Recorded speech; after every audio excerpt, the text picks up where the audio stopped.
In this vid, I'm going to be taking a look at a Samurott Donphan deck by Yodastig. This isn't just any Samurott Donphan deck, this is a Samurott Donphan deck that I lost to at Nationals.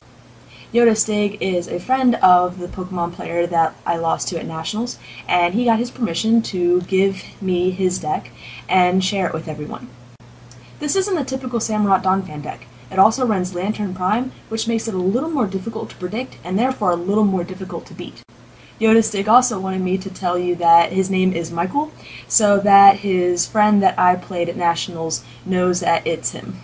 So now on to the deck. The starting line in this deck is perfect: 1 Cleffa and 1 Tyrogue. A lot of people, including myself, really didn't catch on until after Nationals that 4 or even 3 Cleffa in a deck were not required. You want the 1 Cleffa to help you set up, but anything more than that and you're just running the risk of getting donked. He runs a 3/3 line Donphan Prime. Donphan is just an extremely strong stage 1. Earthquake hits for 60 for only 1 fighting energy. Everything that hits it is reduced by 20. And the best thing is that with Magnezone being so big in this format, with a little plus power, it can pretty much one-shot it. Or you can always build it up and heavy impact for an easy knockout. Ability Samurott also fits very well with Donphan decks. Like Donphan's Pokebody, Samurott's ability Shell Armor reduces all damage done to Samurott by 20. At a HP of 140, that makes it very difficult to knock out. Hydro Pump, assuming that you have water energy attached, can also hit pretty hard. If you have 3 water, that Hydro Pump is going to be doing 100, and you can always build it up more if you need to. His other attacker is Lanturn Prime. A great thing about this card is that while it's an electric type, it has the Poke Power to have the option of being a water type, which makes it great to come up against those fire type decks if you're not quite ready to get your Samurott out. Powerful Spark can also hit very hard. For a Lightning and a DCE, it does 40 plus 10 more for each energy attached to all of your Pokemon.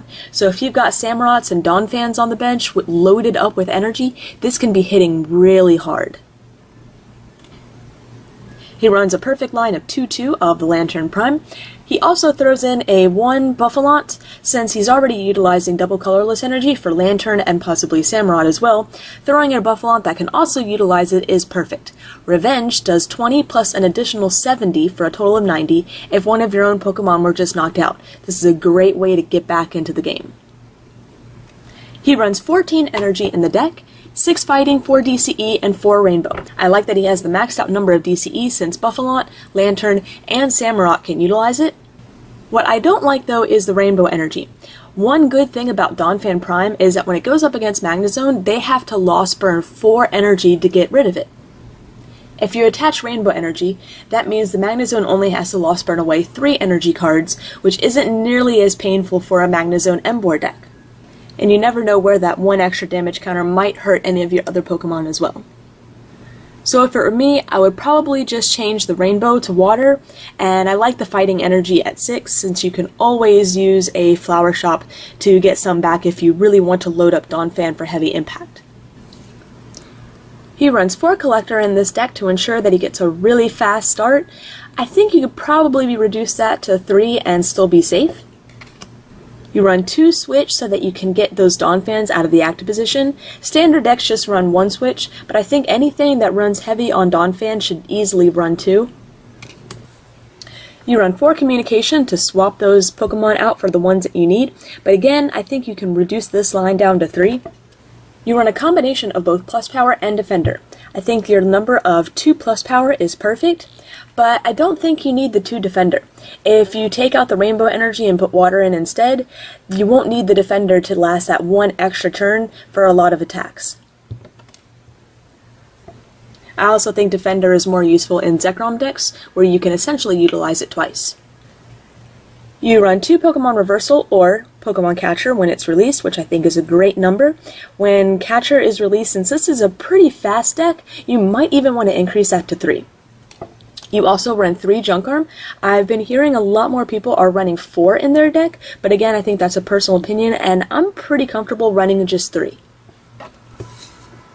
I think one downside to your deck is that you really don't have any recovery. If you get a slow start, you're going to have a hard time really coming back from behind. So I would throw in 1 Flower Shop in case a few of your early Pokemon are critically KO'd. and as well as the twins, so that you can hopefully get set up a little faster if you are coming from behind. What I thought was pretty interesting is that you run 3 Sage in this deck. I'm not a fan of Sage for a Samurott Donphan deck. What I found was pretty interesting is that you run 3 Sage in this deck. I'm not a fan of Sage personally for this type of deck because you're going to be throwing away a lot of things that you're not going to be able to reutilize. If you're throwing away energy, you don't have the energy retrieval to bring them back, and while you do have some junk arms to reutilize your trainers, you also run a few... no, you really don't. I'm not too big of a fan of Sage in this deck. I think this deck would work a little better with some other hand refreshers that are a little more consistent.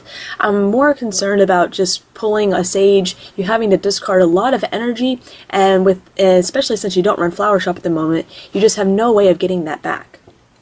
So I would recommend increasing your line of 2 Professor Oak's New Theory to 3, possibly 4, and also throwing in 1 Juniper. That's going to refresh your hand a little faster and a little more consistently, and except for Juniper, possibly not throwing away nearly as much.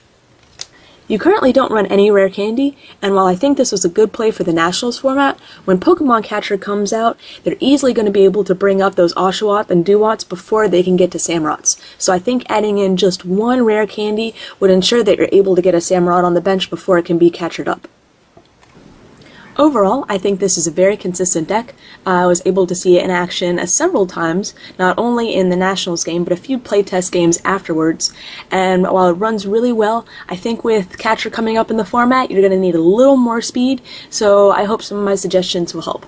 If anyone else would like their deck reviewed, just PM me the list and let me know whether you'd like immediate feedback, which I would give via a blog review, or if you would like to be considered for a video review, which if you're chosen will take up to 3 weeks to do. Even if you're not chosen for a video review, I will automatically do a blog review at that time. Thanks for watching!